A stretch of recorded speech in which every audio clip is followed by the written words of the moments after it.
Até fiz uma bacia. Agora nós já estamos ao vivo. Vamos lá? Vamos lá. Vamos começar. Boa noite a todos e a todas. Quero agradecer a presença de vocês em essa noite, mais uma live. A questão é a luta pelo direito à moradia, é o nosso tema de hoje. Quero aproveitar também e agradecer, dar um abraço a todos os companheiros da coordenação do Movimento de Moradia para lutar daqui da região.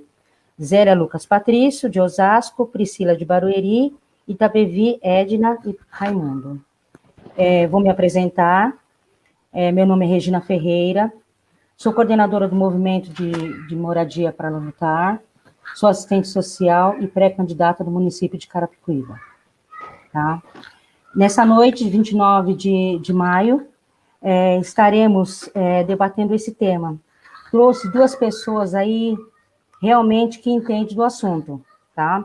Sérgio Ribeiro, ex-prefeito do município de Carapicuíba, e o coordenador, meu companheiro e fundador do Movimento Vermelho para Lutar. Tá? Gostaria que vocês se apresentassem, né, falassem um pouquinho, para nós entrarmos já no tema. Vamos lá, Sérgio, Roberto, se apresentem, por favor. Eu vou começar, Sérgio. Eu sou o Roberto, sou fundador do Movimento de Moradia Vermelho para Lutar. O movimento existe desde 2015, ou seja, já tem 5 anos de luta, né? Esse movimento. E assim, de trabalhos com moradia, já tenho 30 anos de trabalho com moradia, tá? E nós resolvemos fundar o Movimento Vermelho até por conta de começar a se contrapor, né? Todo esse processo que a gente lá atrás já tinha certeza absoluta que ia acontecer. O movimento nasceu da luta dos antigos mutirantes, desde a época da Luísa Erundina até Marta Suplicy. Então ele nasceu com a finalidade de habitações coletivas, né?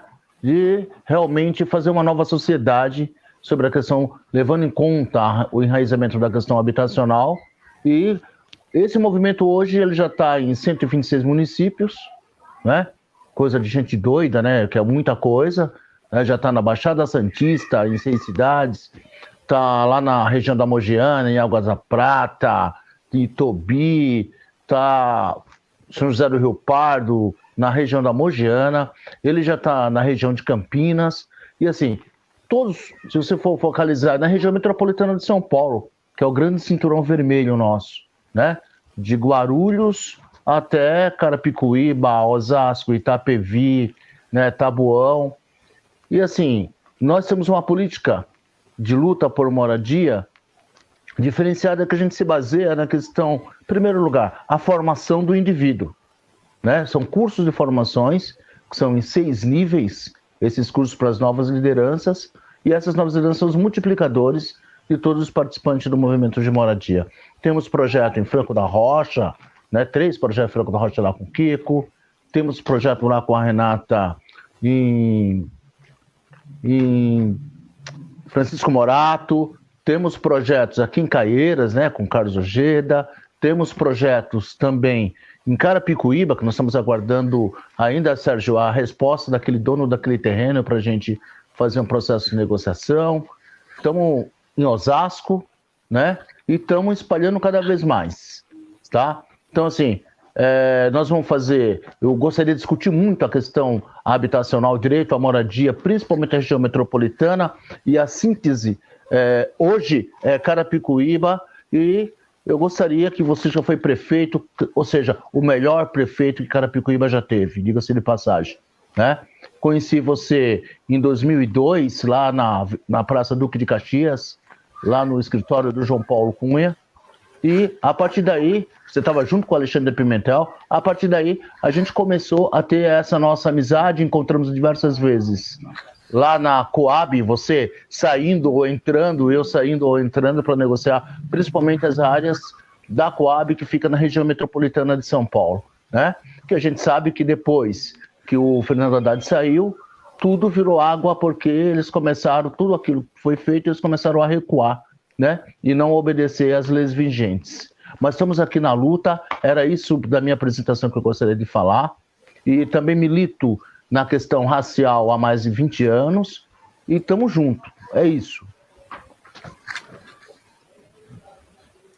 Sérgio, nós sabemos que na sua gestão muitos sonhos foram realizados, né, em relação à moradia popular. Você entregou na sua gestão 5.000 moradias, né, populares. Nós queríamos que você desse assim que você falasse como que foi na sua gestão antes da sua gestão e durante, em relação a políticas voltadas para a habitação dentro do município de Carapicuíba. Bom, então vamos lá. Bom, uma boa noite ao Roberto, né?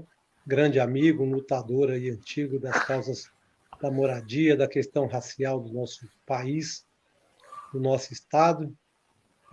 A Regina, essa batalhadora, essa moradora dedicada ao povo da cidade, porque ela é vocacionada para o trabalho social. Porque o trabalho social você tem que sorrir com as alegrias do povo e chorar com as tristezas do povo.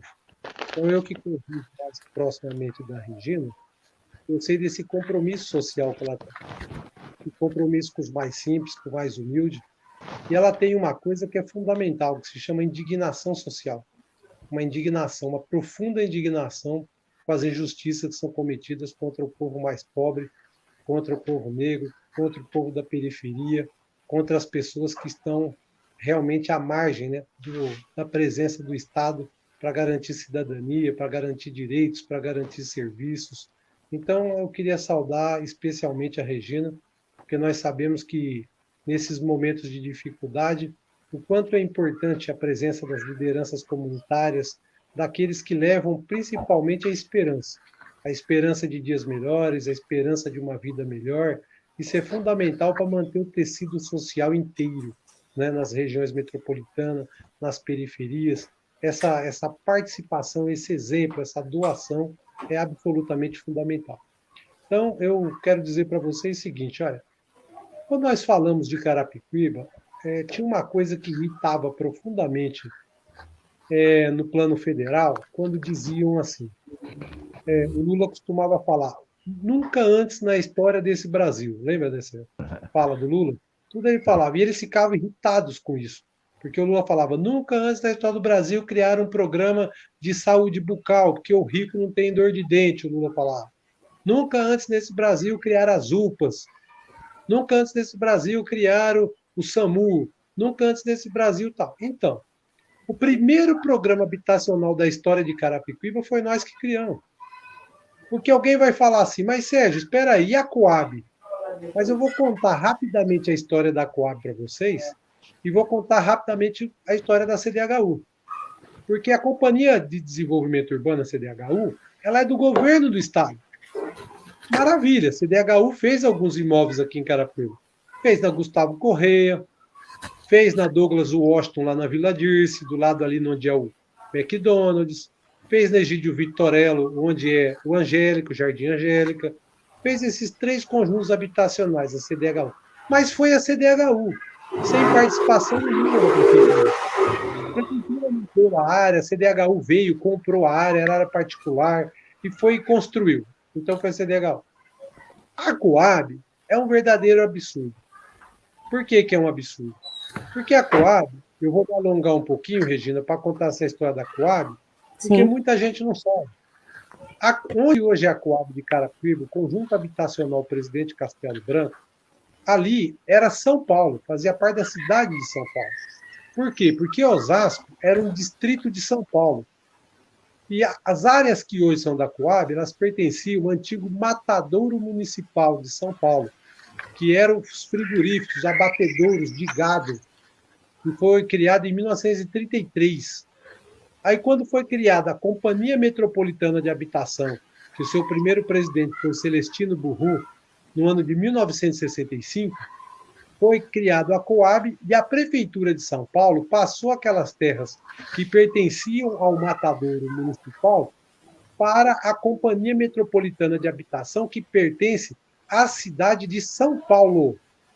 Só que aí aconteceu um fato interessante, que no mesmo ano que foi criada a Coab, em 1965, foi o ano que foi criada a cidade de Carapicuíba, em 26 de março de 1965. Então, o que aconteceu? Aquele pedaço que era Osasco, ele passou a ser Carapicuíba. O centro de Carapicuíba, que pertencia a Barueri, passou a ser de Carapicuíba. E depois da curva do S, que o pessoal conhece aqui, a Avenida Inocência Será,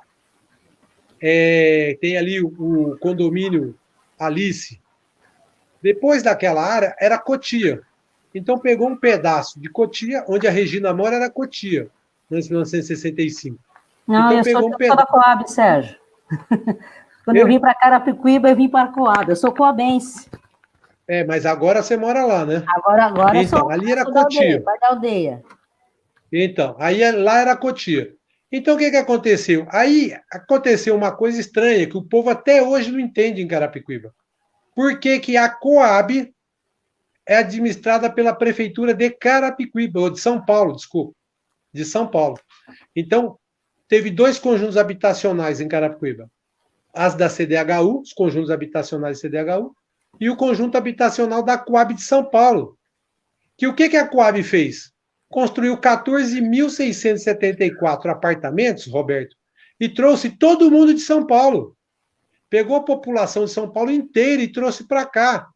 No começo da década de 70, 72, 71, 74, 75, 76. Depois teve algumas construções na década de 80 e a última na gestão da Erundina na década de 90, quando a Erundina implodiu aqueles prédios logo no começo do mandato dela, do antigo Coam, ali na Avenida Amazonas. Então, o que aconteceu? Explodiu com a cidade de Carapicuíba. Carapicuíba, que em 1970 tinha 55 mil habitantes, quando chegou em 1974 já tinha quase 100 mil. Tinha dobrado em 4 anos. Só que não veio creche, não veio posto de saúde, não veio asfalto, não veio nada. Então gerou um caos. Então você pega a Coab 5, lá na rua, Bom Jardim de Minas, você pega na Bocaiúva, você pega na Bias Fortes, um pedaço da Tancredo Neves, a Bom Jesus do Amparo, a Bom Jardim de Minas. Aquela região, que é da Coab 5, os apartamentos têm 36 metros quadrados. Sabe o que é isso? 36 metros quadrados cada apartamento.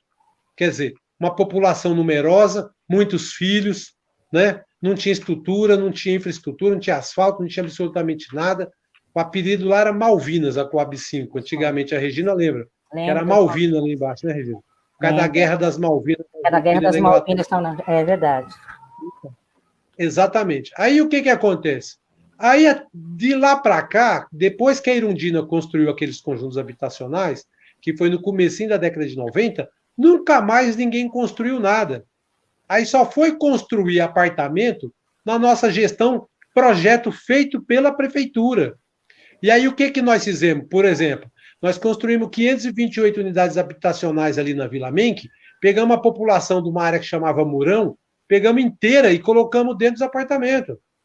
Nós construímos 816 unidades habitacionais lá na Vila Helena, pegamos uma parte do povo que estava aqui ao lado da Lagoa, uma parte do povo da área da Savoy, da imobiliária Savoy, que é, né, o maior proprietário de terras urbanas do Brasil, e assentamos essas pessoas. E fomos fazendo pequenos conjuntos habitacionais, alguns com parceria do Minha Casa Minha Vida, e outros pelo PAC, que é o Programa Aceleração do Crescimento, que o Lula tinha lançado. Aquele da Vila Menck não é Minha Casa Minha Vida, aquele ali é PAC, é Programa de Aceleração do Crescimento. Né? Então, o que aconteceu? Durante o governo, período Lula e Dilma, o Roberto sabe mais do que eu, foram construídos 5 milhões e 500 mil unidades habitacionais no Brasil. Isso é nada mais, nada menos que o maior programa habitacional da história do planeta. Nunca teve em nenhum outro país, nenhuma outra história, nem durante o período do Franklin Delano Roosevelt, na década de 30, nos Estados Unidos, se construiu tanta unidade habitacional como foi construída no período Lula e Dilma. Para que tenham uma ideia, se você colocar 4 pessoas por residência, nós vamos ter, que foi morar dentro das áreas do Minha Casa Minha Vida, nós temos 4 Uruguai, nós temos 2 Portugal e 1 Uruguai dentro dos programas Minha Casa Minha Vida, para vocês terem ideia do tanto de gente que é. São a população de 2 Portugal e a população do Uruguai que mora dentro dos programas. Agora, é lógico, você tinha uma dívida de 400 anos, então, mesmo você fazendo 5,5 milhões, tem gente que ainda culpa o Lula e a Dilma por faltar habitação no Brasil. Porque é assim que o cara fala. Fala, mas tá faltando habitação. Esse cara 12 anos. O áudio do Sérgio. Eu acho que a internet dele deve ter caído. Oscilando. Tá oscilando. Tá oscilando. Tá? Vamos aproveitar aí, Roberto. Vamos lá? Tem muitos associados nossos aí que queria te conhecer. Né? Prazer. Nós estamos com um grupo novo. Olha lá, voltou? Voltou, Sérgio, com a vontade. Então vou concluir o raciocínio aqui. Então, veja bem, então foi graças a essas parcerias com o governo federal e parcerias com o governo do estado também. Porque, por exemplo, o PAC da Vila Mink, o governo federal entrou com 90% do recurso e o governo do estado entrou com 5% e a prefeitura com 5%. E conseguimos viabilizar o programa, que era a construção de creche, pavimentação, toda a urbanização, toda a questão de infraestrutura, rede de esgoto, tudo. Então, entregava o conjunto habitacional com tudo, com toda a infraestrutura no entorno. Só que todos sabem que hoje está absolutamente parado esse programa, porque os bancos e a Caixa Econômica Federal, antes do Lula e da Dilma, só financiavam habitação para a classe média, não tinha subsídio. O que é subsídio? Subsídio é o governo pegar e pagar uma parte do apartamento, da casa, para a pessoa. Para simplificar o que é subsídio, assim, se o imóvel custa 100 mil, o governo vai lá e paga 80, vai lá e paga 70, e o morador vai lá e paga a diferença. Então tem muito rico que é puto da vida, nós temos que falar, com o Lula, com a Dilma, com o PT, por que eles são putos da vida? Porque eles acham que não tinha que dar esse subsídio, não tinha que pagar essa diferença dos apartamentos. Porque eles falam assim, eu paguei o meu inteiro, por que esses caras folgados vão pagar uma parte e não paga tudo? Só que esquece que o Estado, ele arrecada o imposto de todos. E quanto mais pobre, mais imposto paga. Uma pessoa que ganha R$1.000, ela deixa 300 de imposto. Porque a lata de óleo para ela pesa mais do que para o rico. A tubaína que ela toma pesa mais do que para o rico. A água que ela bebe pesa mais do que para o rico, porque é mais imposto. Porque cada produto que você compra é imposto. Então, na verdade, não é que o governo estava dando nada. Tá, o papel do governo é distribuir renda, é arrecadar de todos, cobrar de quem tem mais, e olha que aqui se cobra pouco de quem tem muito, dividir para quem não tem nada, assim que se constrói uma sociedade. Uma sociedade se constrói com solidariedade social. E qual é o papel do Estado? É solidariedade social. Quando vem uma pandemia agora, todo mundo que mete o pau no governo, quem é? Corre lá para mamar na teta do governo. O banqueiro é o primeiro que corre no governo. O empresário é o primeiro que corre no governo. As construtoras correm no governo. Todos os poderosos correm no governo. É assim. Alguns vão lá, o povo pedir cesta básica por R$600 e o empresário vai pedir bilhões de reais para financiar isso ou aquilo. Então, esse é o Estado brasileiro, um Estado perverso, e o Roberto entende muito mais do assunto do que eu. É um absurdo, porque ao mesmo tempo que tem muita gente sem casa, existem milhões de imóveis vazios no Brasil. Por quê? Porque as pessoas não têm renda. Então você tem um paradoxo, né? Uma contradição, uma coisa que é estranho de aceitar. Ao mesmo tempo que tem um monte de gente precisando de casa, tem cara que tem 20 apartamentos para especulação, tem cara que tem 200, tem cara que tem 300. Eu conheci um senhor em Carapicuíba que tem 200. Ele tem 200 apartamentos na Coab, 200, acho que ele morreu agora, né? 200 apartamentos na Coab. Como que pode uma coisa dessa, não é? É uma coisa absurda, quer dizer, uma concentração de renda que não se conhece em qualquer outro lugar do país. E aí o que acontece? Culpam só o governo. Quando você fala que uma pessoa tem 1.000 apartamentos, 500 apartamentos e tal, o cara fala, mas ele trabalhou para ter. Opa, mas peraí, você não trabalhou? E o trabalhador que acorda às 5 horas da manhã para pegar o trem, que chega às 10 horas da noite em casa, 11 horas, ele não está trabalhando? Ele não tem direito à habitação? Então a habitação tem que ter um endereço social e ele é um direito social. Então, o ser humano, ele precisa ter direitos civis, que é a liberdade de falar, de agir, de se manifestar, de ser do jeito que ele é. Ele tem que ter o direito político, que é o direito de votar, o direito de discutir, o direito de falar as coisas. E ele tem que ter os direitos sociais, tem que ter os direitos humanos. E os direitos sociais é habitação, é saúde, é trabalho, é renda, isso que ele precisa ter. Então, quando nós estamos falando de moradia, quando eu entregava os apartamentos para a população, o que eu falava? Mais do que 4 paredes, nós estávamos entregando um CEP que ia dar cidadania. A pessoa tem um endereço para morar, ela tem cidadania. Porque a coisa pior do mundo é a pessoa não ter sequer um endereço para dar quando vai fazer uma compra na Casa Bahia, que ela não tem um endereço para dar. Ela não se sente um cidadão de primeira categoria. Tem um cidadão de primeira categoria que mora na sua própria com condições dignas, saneamento básico, água, esgoto, tudo, e tem aquele cidadão que é tratado como cidadão de segunda categoria, que ele mora na beira de um córrego muitas vezes, que ele conhece os ratos pelos nomes, de tanto que passa por dentro da casa dele, já cansou de matar rato dentro de casa.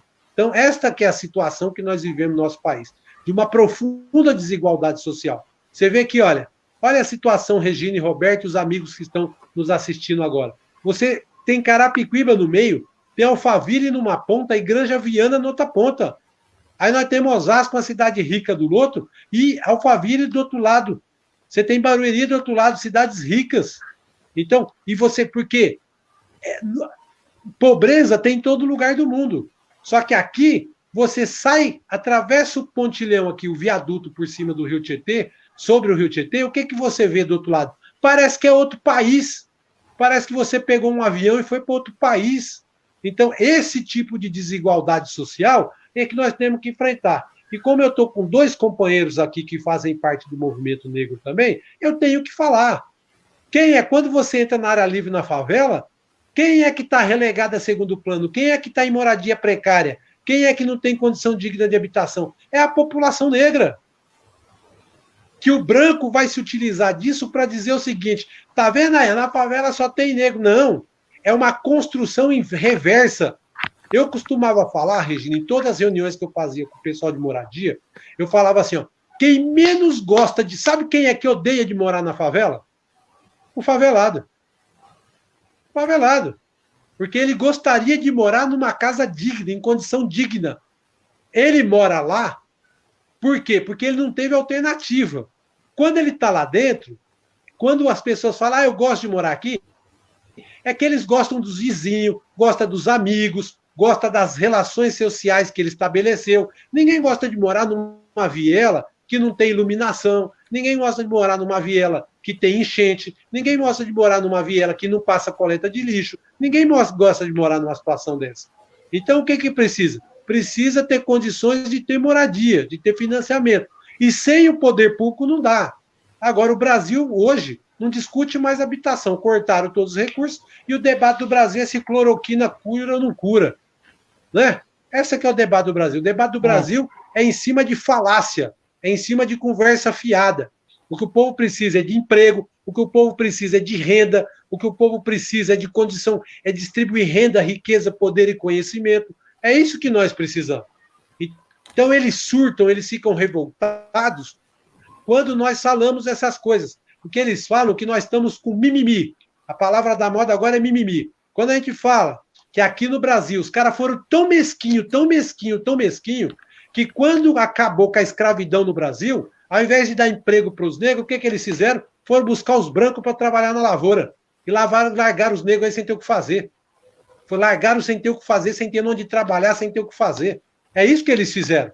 Acabaram com a escravidão, aí a negada falou, agora nós vamos trabalhar e ganhar um dinheirinho. Os caras falaram, não, vocês ficam aí, filho. Faz o que vocês quiserem aí da vida. Porque nós estamos trazendo italiano, nós estamos trazendo polonês, nós estamos trazendo japonês, nós estamos trazendo esse povo para trabalhar aqui, e foi uma invenção dos paulistas, da elite paulista, da família Prado, dos ricos, lá do Antônio Prado, aquele tem o nome da ruinha perto do Bom Retiro. Foram eles que inventaram essa história. Ah, tá bom, vai ter liberdade dos escravos? Tá bom, beleza. Quero ver o que esses caras vão fazer agora. Porque nós vamos fazer os brancos para trabalhar aqui. Então, o que acontece? Esses brancos que vieram eram racistas lá também. Chegam aqui, eles sentem que o Brasil não pertence para eles. Então, eles tratam o povo brasileiro com desprezo, com ódio, com raiva. Eles têm raiva do povo brasileiro. Uma elite que foi se moldando dentro da cidade de São Paulo, dentro do estado de São Paulo. Então, eu queria contextualizar essa questão para a gente compreender né? A luta que nós travamos aqui. Carapicuíba, para quem não sabe, é a terceira maior densidade demográfica do Brasil. O que é uma densidade demográfica? Você pega o número de habitantes da cidade e divide pelo número de quilômetro quadrado que a cidade tem. Carapicuíba tem 36 quilômetros quadrados e tem 400 mil habitantes, gente. Nós só perdemos para Diadema e Taboão da Serra aqui no estado de São Paulo. Diadema e Taboão da Serra.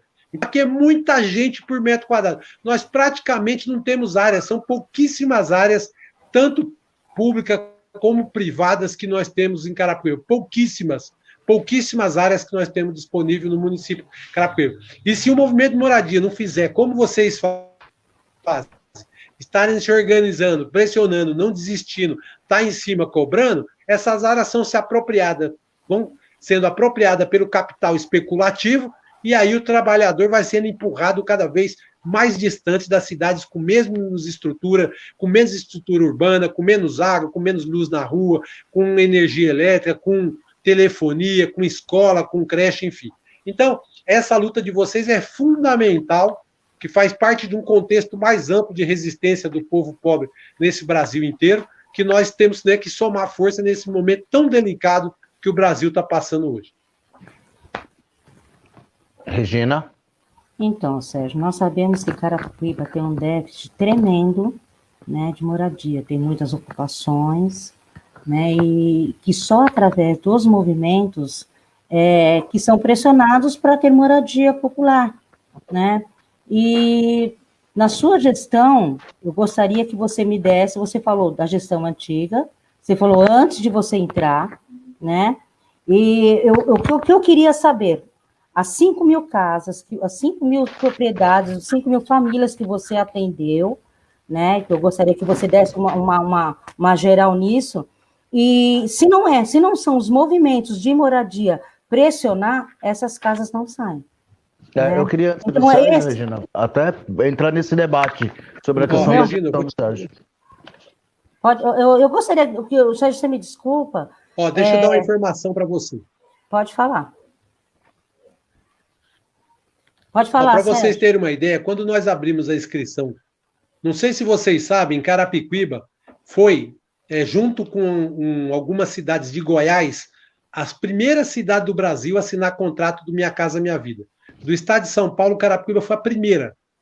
A primeira a assinar contrato do Minha Casa Minha Vida do Brasil foi Carapicuíba, uma cidade de Goiás, que eu esqueci o nome. Aí a Dilma ficou... Aliás, desculpa, a Dilma era ministra da Casa Civil, isso, aí ficou de vir aqui ou lá, acabou indo em Goiás. Deixa eu contar uma coisa para vocês. Regina, é inacreditável. Roberto, quando nós abrimos as inscrições do programa Minha Casa Minha Vida em Carapicuíba, se inscreveram 55 mil pessoas atrás de moradia. Sabe o que é isso? 55 mil. Quando eu falo que fiz 5 mil, aí o que acontece? O cidadão que mora em Carapicuíba, ele fala assim, fez pouco. Fez pouco. Porque é verdade, se precisa de 55 mil, você faz 5 mil é praticamente nada. Só que 5 mil vezes 4 por moradia dá 20 mil. 20 mil é a população de Pirapora do Bom Jesus. Nós construímos uma Pirapora de Bom Jesus durante a nossa gestão. São 20 mil pessoas que passaram a morar. Então, o que a Regina está falando, eu entendi o que ela está querendo dizer, é o seguinte, olha, o que proporcionou? Porque, assim, essas condições. Quando você vai fazer o orçamento, seja federal, o orçamento do Estado e o orçamento do município, existe uma disputa pelo orçamento. O que é a disputa do orçamento? O rico quer que gaste o dinheiro com isso, o empresário quer que gaste dinheiro com aquilo, o fazendeiro quer que gaste dinheiro com aquilo outro. Então tem uma disputa, o dinheiro é pouco, aí tem uma disputa. Então se o povo não tiver organizado para cobrar e exigir, o que acontece? Não sai. Eu já participei de movimento de moradia quando eu era vereador, Regina.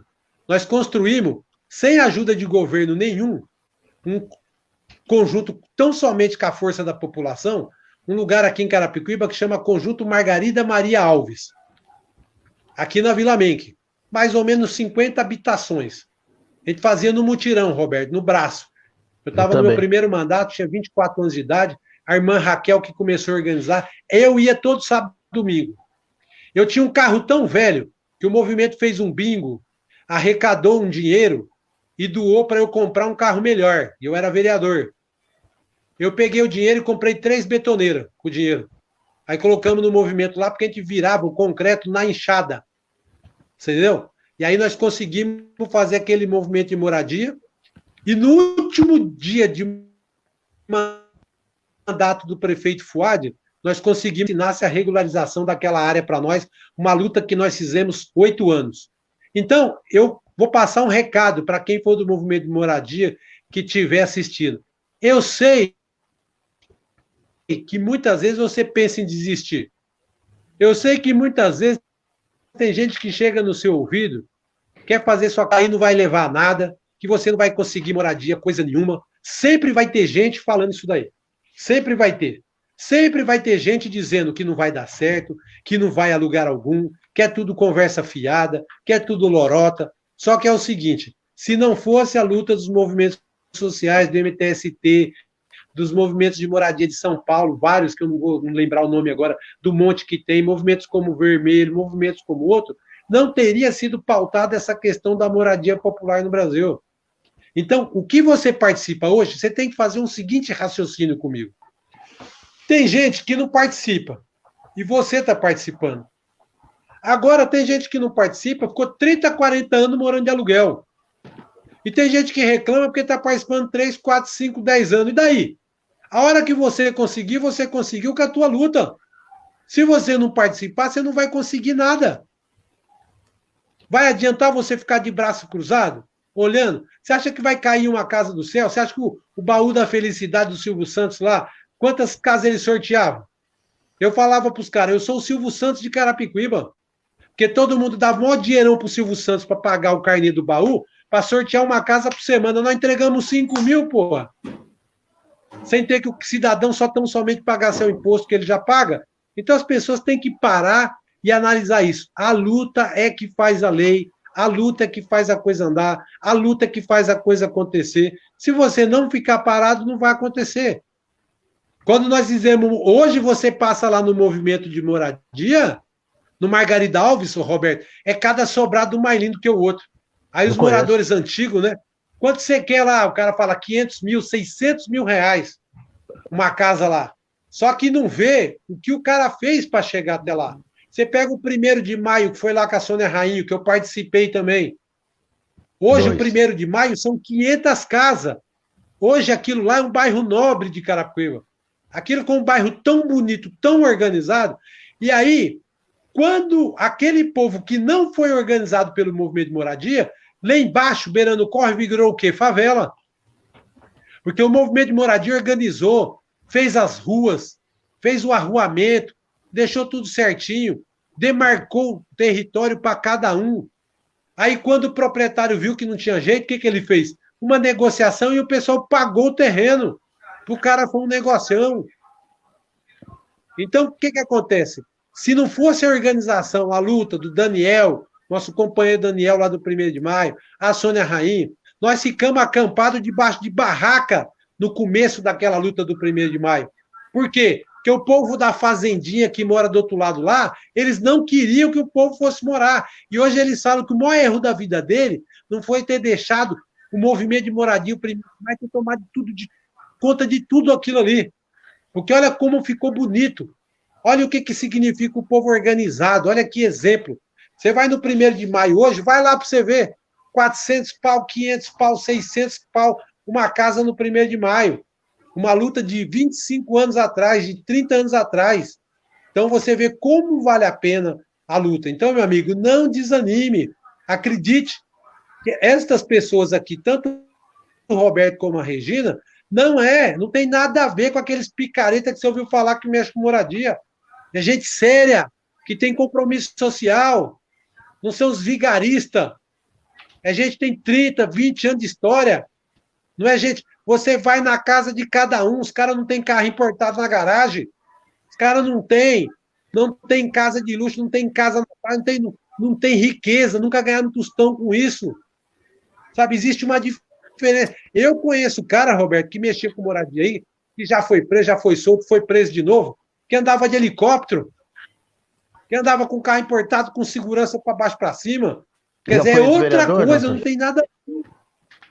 Não tem nada a ver, você está entendendo? Não tem nada a ver. Então, é uma outra realidade. São pessoas sérias, pessoas que têm compromisso social, pessoas que eu conheço onde mora, conheço a história de vida, a história de luta, entendeu? Então nós temos que acreditar na luta, porque é a única alternativa que você tem. Se você tiver outra, você tem o dinheiro na mão para comprar uma casa à vista, então vai lá e compra, né? Fazer o quê? Vai lá e compra, parabéns. Não tem problema, ninguém está falando aqui para você não arrumar o dinheiro e comprar sua compra. Agora, se você não tem condição, a única saída é a luta. Você tem a palavra, Roberto. Você ia entrar para falar alguma coisa. Uma outra coisa, Sérgio, que assim, eu gostaria de dialogar com vocês, né? Em primeiro lugar também, já ao mesmo tempo, dando os parabéns para as pessoas que estão nos assistindo, o pessoal de Carapicuíba principalmente. Estou vendo aqui, eu estou com 2 celulares, um eu falo e o outro estou vendo as pessoas que estão entrando e comentando.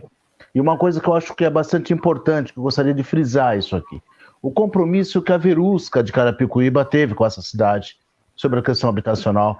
Verusca foi a secretária de Habitação de Carapicuíba, é minha amiga desde as lutas sociais no ano de 1999, né, que a gente se conheceu. Eu achei brilhante o papel dela. Estava trabalhando na Secretaria de Habitação de Osasco, né, com o Emídio. Fizemos uma barbaridade naquela cidade. Hoje em dia participo de um coletivo que é do deputado Luiz Fernando, que todo mundo conhece, né, na Assembleia Legislativa, que essa ênfase, esse coletivo, ele faz com que a moradia seja o carro-chefe de todos os trabalhos prestados em todos esses municípios.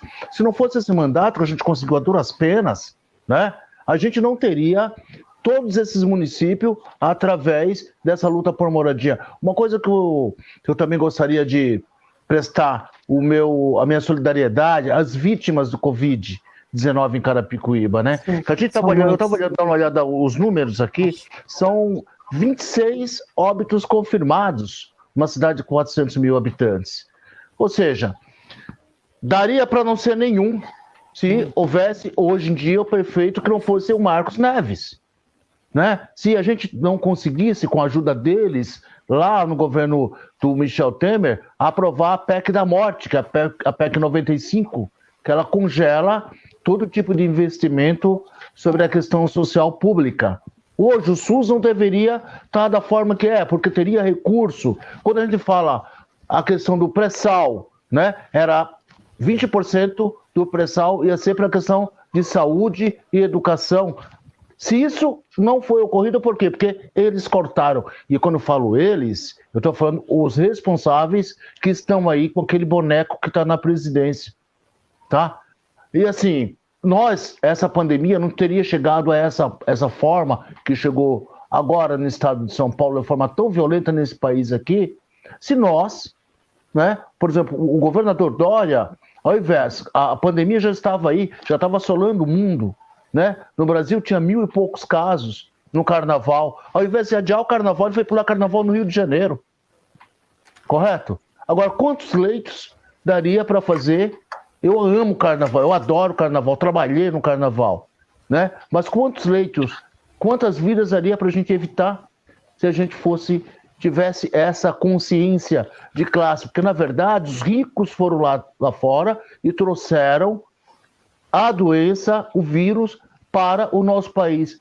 Quem morre é a população pobre, é a população periférica, são os 3 P's, né? Que é preto, pobre e periférico. Esses que morrem. E eles, como sempre, se ele não mata a gente através do vírus, ele mata a gente através da polícia, como está acontecendo no Rio de Janeiro com o governador Whitson. Eles estão matando crianças, não é de hoje, dando 80 tiros no cara que é músico, que estava com a família, correto? E tudo está tudo bem, tudo está tudo tranquilo, tudo pode. Então, assim, nos Estados Unidos, eu estava vendo uma reportagem, por muito pouco eles queimaram a delegacia. Aqui nós teríamos que queimar todas as delegacias que praticassem esse tipo de crime, correto? E assim, uma outra coisa que eu gostaria de chamar a sua atenção, o déficit habitacional de Carapicuíba, depois da tua gestão, melhorou muito, muito mesmo.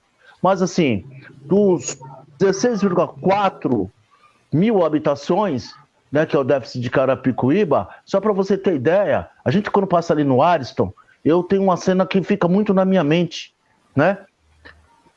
80% daquela população é negra e pobre, chefe de família. Sabe assim?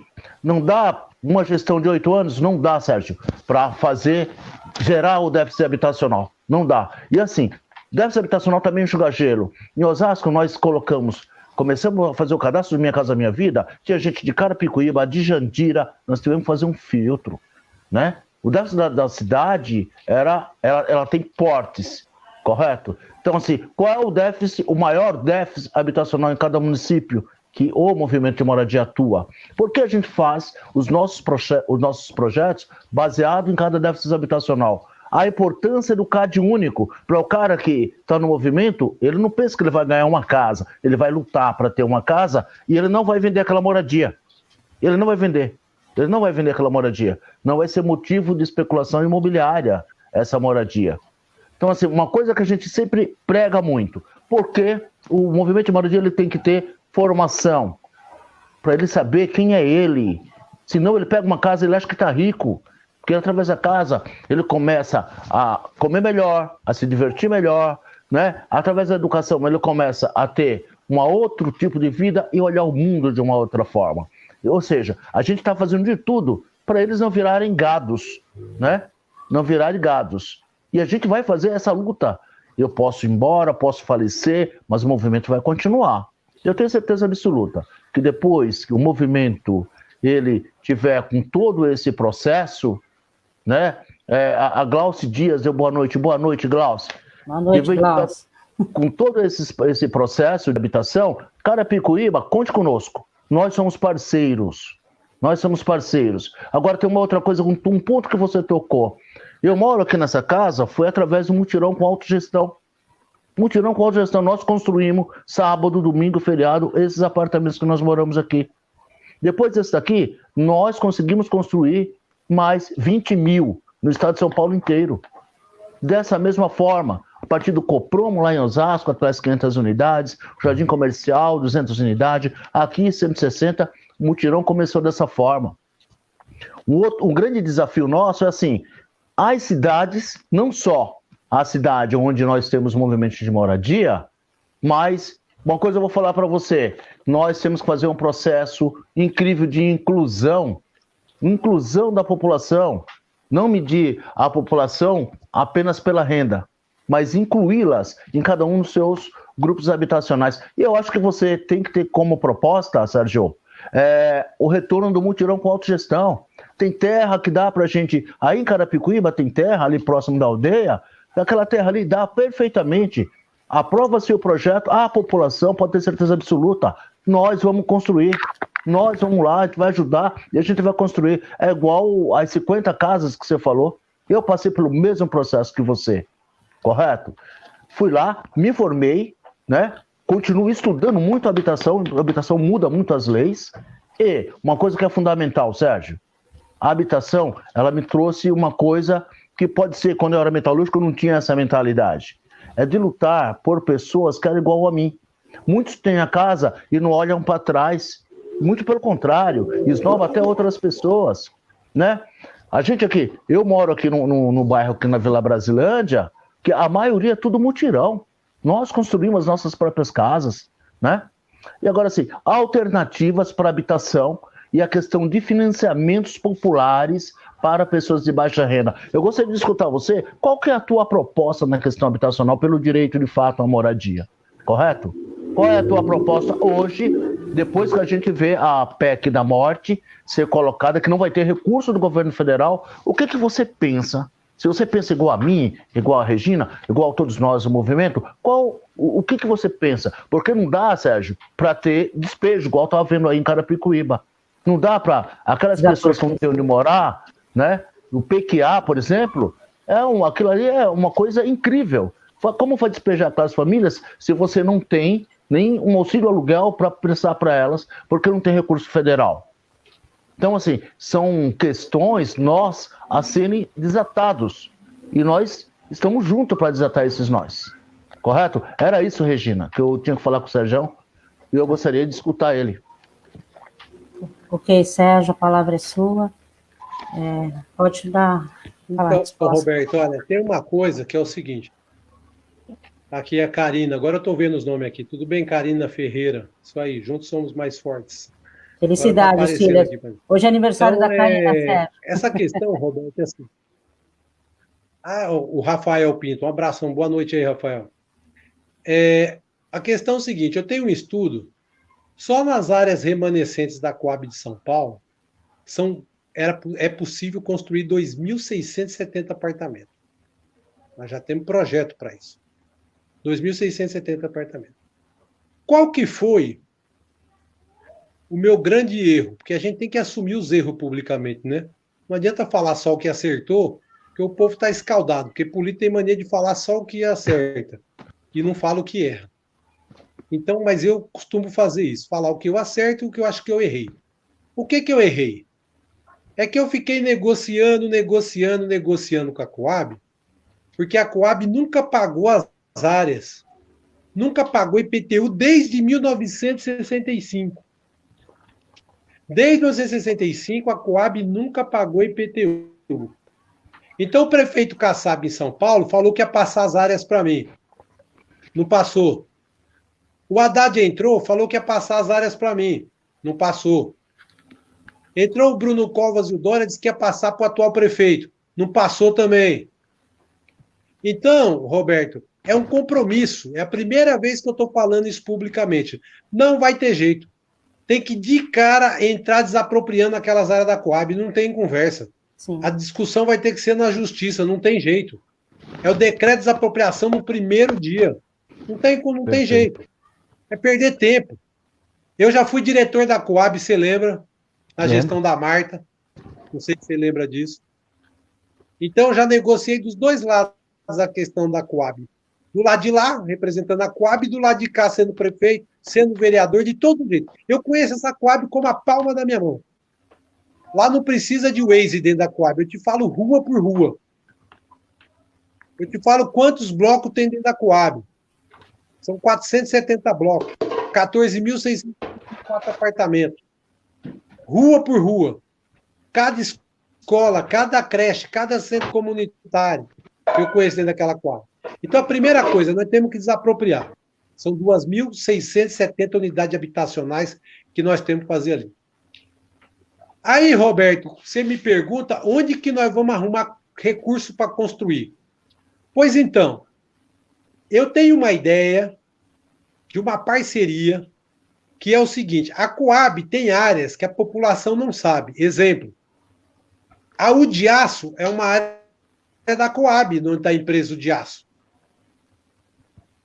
A área onde funciona o açaí, que é o antigo Extra, é uma área da Coab. A população não sabe disso. Do açaí tem uma área tem uma ação judicial de 20 anos da Coab para tomar aquilo de volta da família que era proprietário do antigo. Aqui você sabe, né, Roberto? Tem coisa que a gente não pode adiantar muito publicamente, porque senão mela. Sim. Mas só para dar uma ideia para você e para a Regina, nós temos que fazer um encontro de conta, um bem bolado para matar esses processos, e esses caras vão ter que pôr dinheiro para construir habitação em Carapicuíba. Vamos ter que fazer. Eu já tenho uma ideia de um acordo judicial, um bem bolado, para a gente tratar disso daí. Agora, o compromisso que eu tenho não é um compromisso que eu estou firmando agora, nem por causa de disputa de eleição, não é por causa de eleição. É um compromisso de uma vida, que eu falo e cumpri em 8 anos que eu fui prefeito. O que era o meu compromisso? De nunca colocar um pai, uma mãe de família na rua se não tiver uma chave para o cidadão mudar. Nunca foi feito um despejo em 8 anos do nosso mandato. Nunca foi feito um despejo. 8 anos de mandato, seja em área pública ou área privada. Quando era privada, a gente se metia no meio, como se metemos na Casa da Savoy. E quando era área pública, aí nem pensar mesmo. Porque é o seguinte, é lógico que o poder público não pode deixar invadir uma área. Mas porque tem que defender, porque a área é pública. Mas se a pessoa já está lá há 5, 10, 20, 30 anos, como acontece, como que vai jogar a pessoa na rua? Como que vai fazer isso? Porque você vê, sabe quem que é o grande culpado das invasões na Coab de Carapicuíba? Não é o povo, é a Coab. Como que pode uma companhia de habitação que tem uma terra desde 1965 e até hoje não construiu habitação naquilo, gente? Qual é a lógica de uma empresa pública? Olha o nome. Companhia Metropolitana de Habitação da cidade de São Paulo. Coab São Paulo. Porque tem Coab Ribeirão Preto, tem Coab Maranhão, tem Coab Salvador, Coab São Paulo, da Prefeitura de São Paulo. Qual é a lógica que leva a Coab a ficar com aqueles terrenos vazios? Isso é a lei da física. Se é verdade que dois corpos não ocupam o mesmo lugar no espaço, é mais verdadeiro que não existe espaço vazio. E sem cumprir a função social. Se você tem uma terra, você viu, derrubaram lá, jogaram 700 famílias na rua, tiraram as famílias, tiraram as crianças. Sabe para fazer o quê, Roberto? Sabe para fazer o quê, Regina? Sabe para fazer o quê que você está me assistindo? Para fazer um imenso e o maior criadouro de rato, de inseto, de caranguejo, de escorpião. É o maior criadouro de escorpião, de inseto, de bicho. Então tinha muita gente que ficava incomodado porque lá tinha o povo. Nem o entulho que derrubaram das casas tiraram até hoje. Lá parece a guerra, sabe, de Kosovo, da Sérvia, parece a faixa de Gaza na Palestina, parece Alepo na Síria, porque parece que soltaram uma bomba, sabe, e largaram lá, porque se fosse para construir habitação popular para colocar o povo, sei lá, vamos pensar, né, como faria. Agora não, tiraram a população, jogaram na rua para nada.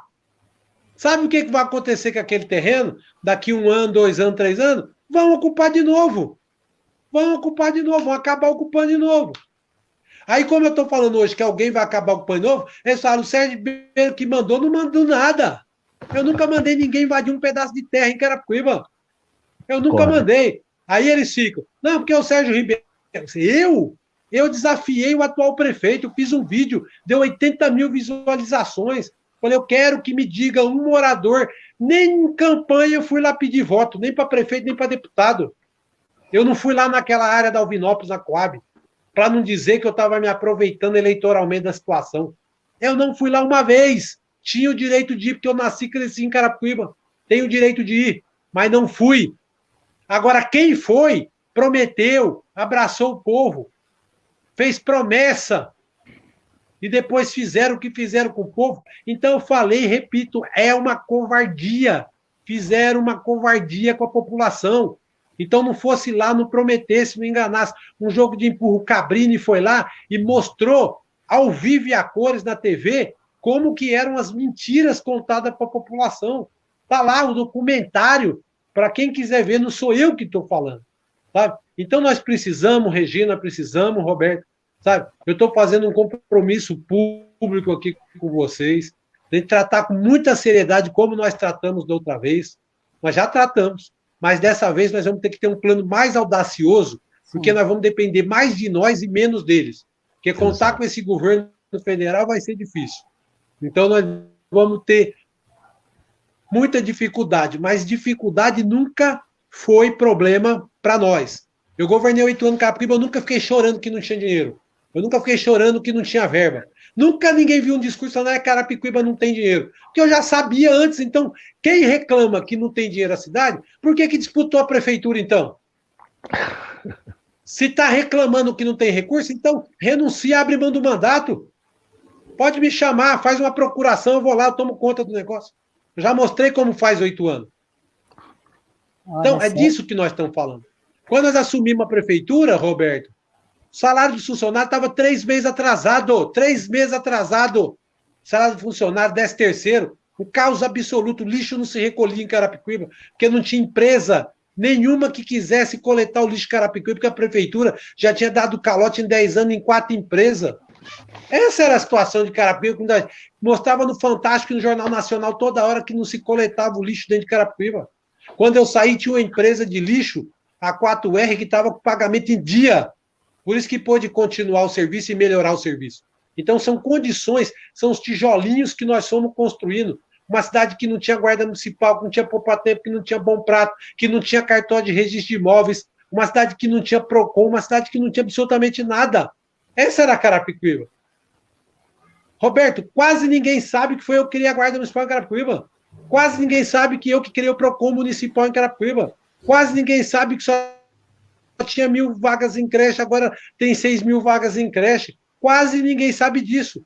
Uma parte nunca soube e outra parte esqueceu, porque o tempo passou. Então, quando eu estou falando isso, não é para fazer propaganda minha. Sabe por que eu estou falando isso? Que é para mostrar que é possível. Porque a gente precisa lembrar como que era Carapicuíba 10 anos atrás, antes das gestões do PT. Como que era a Inocência Seráfica esburacada, que não tinha calçada para ninguém andar. Como que era a nossa cidade de Carapicuíba. Como que era o centro de Carapicuíba. Aí o governo do estado não termina nunca uma rodoviária que eles estão fazendo aqui no centro, e o povo acha que a culpa é minha. A nossa da prefeitura nós fizemos. Agora a deles, eles não terminam nunca. Aí o povo fala lá, tá vendo, o Sérgio não terminou a rodoviária. Ué, mas como não terminou? A parte da prefeitura, que é a municipal, tá pronta. Essa outra que tá fazendo é da MTU, é do Corredor Oeste, que vem de Itapevi e liga a Vila Yara. Aí o estado não faz, o Alckmin fica 8 anos, não faz. O Dória já tá 4 anos aí, já está terminando 4 anos desse mandato, não faz, e o povo está vendo, o Sérgio não terminou a rodovia. Mas como que não terminou, meu Deus do céu? O que está sendo feito é do governo do estado. Olha lá a placa. Metropolitana. Estão fazendo uma obra no centro agora, estão até pensando que é a prefeitura, que é para poder os ônibus entrarem e saírem do terminal. Você viu, Regina, que tem uma obra no centro? Aquela obra é do Corredor Oeste, para poder ter condição do ônibus entrar. Porque hoje ele não tem como entrar e sair do terminal metropolitano. Então, são coisas. A área da FNC foi eu que vendi para a FNC. Era só entulho. A área do SESI foi eu que doei para o SESI. O novo prédio da FATEC foi a prefeitura que construiu e doou. O batalhão de polícia do Ariston foi eu que construí, nós doamos para o governo do estado. Olha só, Carapicuíba pobre doou para o governo do estado a sede do batalhão de polícia do Ariston. A sede da FATEC, a nova, 13 milhões de reais a prefeitura construiu e doou, porque nós queremos atender nossas crianças. Você está entendendo? Nossos jovens, as pessoas não sabem. Então, nós precisamos ter esse diálogo, Regina, com o movimento de moradia, com todos. Sabe para quê? Não é para fazer campanha do Sérgio Ribeiro, não. É para falar o seguinte, que a luta faz a lei, que a luta vale a pena. Que aquele menino engraxate, quando eu engraxava sapato na porta da estação, quando eu vendia em Baré no trem, 10 é 1, 10 é 1, 10 é 1, vendia em Baré no trem, vendia bananinha. Quando eu vendia no trem, a gente tinha um sonho de que era possível mudar a história da cidade de Carapicuíba. Eu dizia, quando eu era vereador, Carapicuíba tem dinheiro para dar uniforme para as crianças. Os caras falavam, não tem. Não tem, Carapicuíba não tem dinheiro. Nós chegamos e demos logo no primeiro ano. Não tem dinheiro para ter transporte escolar. 20 micro logo no primeiro ano. Não tem dinheiro para poder dar o kit escolar. Uniforme, kit, logo no primeiro ano. Como que é que não tinha dinheiro? Olha a merenda escolar que nós passamos a servir. Olha as moradias que nós construímos. Imagina, se 11 anos de... Ó, antes que eu fosse prefeito, Roberto, sabe quantos prefeitos tiveram? 11. Se cada prefeito tivesse feito 5 mil moradias, tinha construído 55 mil moradias popular em Carapicuíba. Não tinha problema, Carapicuíba. Verdade, Sérgio. Em 44 anos fizeram 1.000 vagas em creche. Em 8 anos nós fizemos 5 mil vagas em creche. Se cada prefeito tivesse feito 5 mil vagas em creche, não tinha onde pôr criança. Ia ter que pôr para fazer filho para encher creche. Ia ter que fazer campanha para poder engravidar mulher, vai ter que ter campanha para poder... Ia ter creche vazia dentro de Carapicuíba. Aí nós que fizemos 5 mil, como falta vaga em creche, porque os outros 11 não fizeram, o povo fala, mas o PT só fez 5 mil. Ué, mas 44 anos fizeram 1.000. Em 8 anos nós fizemos 5 mil. E a culpa é nossa. Tá vendo? O PT ficou 8 anos aí, tem falta de vaga de creche. É lógico que tem falta de vaga de creche. Porque não fizeram. É lógico que falta habitação, porque não fizeram a parte deles. É lógico, não fizeram a parte deles. Então, essa reflexão que eu queria fazer aqui com você que está nos assistindo, porque, assim, para dizer que nós avançamos. A cidade avançou, o Brasil avançou nos governos do PT.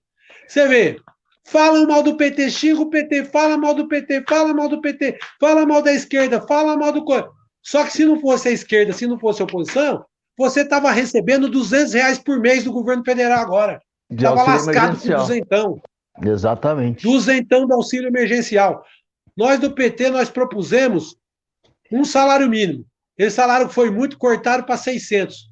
Agora, o Bolsonaro, vamos lembrar que ele queria pagar de auxílio emergencial R$200. Você não compra nem comida para dentro de casa com R$200. Era isso que eles queriam. E suspender os contratos de trabalho por 4 meses, dá 200 pau para você. Era isso que eles queriam fazer. Tem que lembrar essas coisas. Porque na hora que a coisa fica feia mesmo, com quem que você pode contar? Com o PT. Você pega o pessoal que trabalha na cultura, artista de rua, de circo, tudo. Quem fez o projeto agora para ganhar auxílio emergencial? Benedita da Silva, negra, da periferia do Rio de Janeiro, 70 e poucos anos de idade, uma guerreira. Foi o projeto da Benê para garantir que todo esse povo aí ganhasse. Então, sabe, esse tipo de coisa, nós temos que falar. Nós temos que falar. Para falar para você e para o seu filho que vale a pena. Vale a pena. Se não fosse o PT acreditar em mim, um menino que engraxou sapato em Carapicuíba nunca teria sido prefeito de Carapicuíba, que vendeu sorvete nas ruas de Carapicuíba, que puxou carrinho de Yakult de Carapicuíba. Só que você pensa, tem gente da elite da cidade do Brasil que queria que eu ficasse até hoje engraxando sapato na porta da estação. É isso que eles queriam. Eles não se conformam. É o grande prazer dele. Eu engraxei sapato, Roberto, de 3 ex-prefeitos de Carapicuíba. Eles queriam que eu tivesse com a mão engraxando sapato a vida inteira. E se tiver que engraxar, eu engraxo, que é honrado. O cara trabalha ganhando dinheirinho, honradez. Não tem problema nenhum. Perfeito. Sorvete na rua, vendi baré no trem com muito, não tem problema. Se a vida nos levar para um caminho que tiver que fazer de novo, tem que fazer de novo. Não tem jeito. O que é desonroso é uma pessoa não trabalhar. Aí sim, a pessoa não trabalhar é uma vergonha. Viver do fruto do trabalho, aí é outra história. Então, quando a gente conta essas histórias, é para animar o seu filho. Seu filho que quer ser engenheiro, que está desanimado, aí você fala, puxa vida, eu fiz um engenheiro contando que ele era engraçado e virou prefeito. Não desanima de ser engenheiro, não. O Lula era um retirante, um cara que veio do Nordeste passando fome e virou presidente. Então é para dar o exemplo para essa garotada acreditar nos seus sonhos, que o ser humano é do tamanho do seu sonho, para não desanimar, seguir em frente. É para isso que nós falamos essas coisas. Não é para propaganda, não. Ô, Sérgio, a Regina sumiu. É que também nós estamos 1 hora falando, Roberto, pelo amor. Nem a internet aguenta nós, viu? Nem a internet aguenta nós, estamos 1 hora falando. Mas isso se tiver algum herói assistindo até agora, ó, parabéns. Viu? Então, assim, Sérgio, até para... Eu gostaria de fazer minhas considerações finais, colocar assim, pode contar com o movimento de moradia. Carapicuíba, para nós, é uma questão de honra ter um bom prefeito, ter uma boa vereadora aí, como vai ser a Regina, tenho muita fé nisso, a gente aposta muito nisso, porque aí a representação do movimento popular, de toda essa luta do Sérgio, é da toda a luta do Roberto, e todas as lutas de todos os lutadores e lutadoras, que não tem uma casa para morar, desde a Lei 6.000, da República desse país aqui, não tem uma casa para morar, não tem direito a um teto, né? Mesmo sendo constitucional.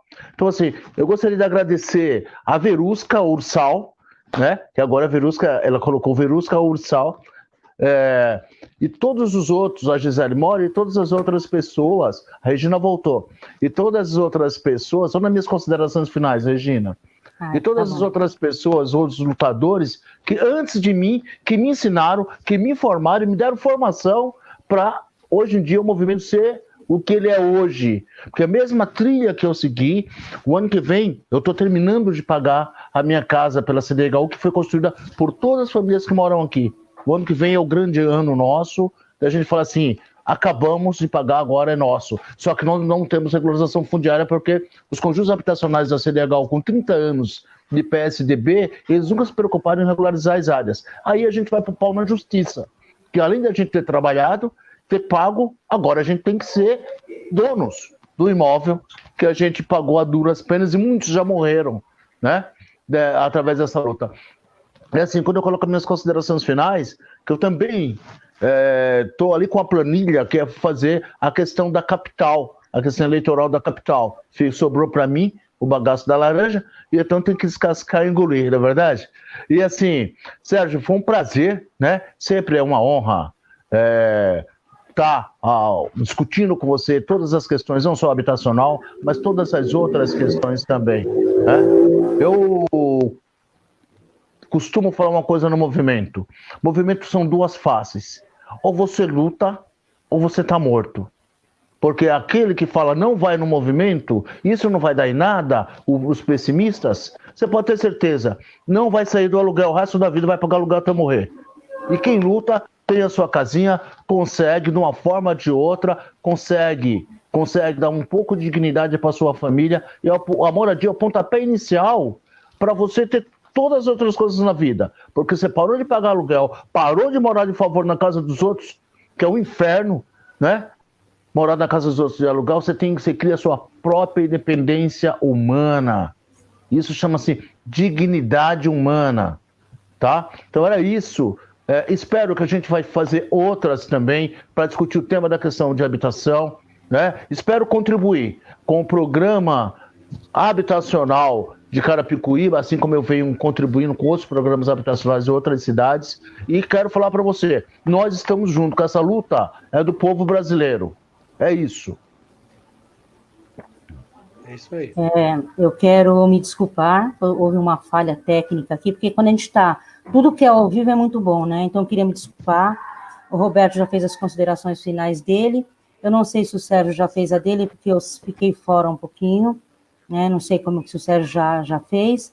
Gostaria que você fizesse Só também. Só dar uma boa noite para a turma. Já estou fazendo aqui. Tá, obrigado, Regina, pelo convite. Obrigado, Roberto. Agradecer a todos que estão nos assistindo. Muito obrigado. Valeu. Eu agradeço também, Sérgio. Obrigado, boa noite a todos.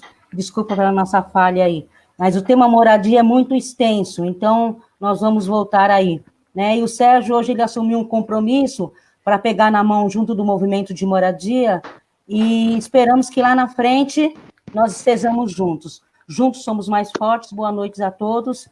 Boa noite. Boa noite a todos. Obrigadão. Valeu. Valeu, Sérgio. Valeu, Roberto.